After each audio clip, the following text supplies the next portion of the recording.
Galicia xa está a traballar cun novo sistema de diagnose de arritmias cardíacas. Trátase dun pequeno aparello que se implanta no peito baixo a pel e envía información sobre o funcionamento do corazón dende calquera lugar no que estea o paciente ata o ordenador do seu médico ou mesmo o seu dispositivo móvil se trata dunha alerta. Os implantes subcutáneos de Holters ou dispositivos para diagnose levan anos implantándose. A novidade é que se reduciu o seu tamaño e, sobre todo, que envían de xeito remoto a través de GPS a información en unha web que pode ser consultada polo especialista mesmo dende o seu teléfono. Ata agora os pacientes debían acudir ao hospital para que puidesen ver esos datos.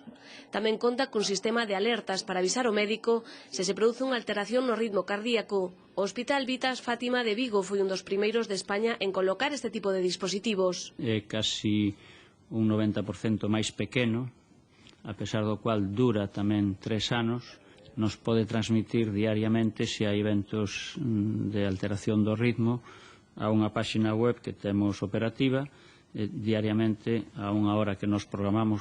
Se o paciente ten un evento sintomático, tamén pode activar manualmente e inmediatamente se transmitirá tamén a esa páxina de internet. A súa implantación é sinxela, cunha mínima invasión semellante a unha inxección. Este dispositivo permite detectar cando se producen alteracións no ritmo cardíaco e de que tipo son, e axustar así a diagnose e tratamento dos pacientes. A ofensiva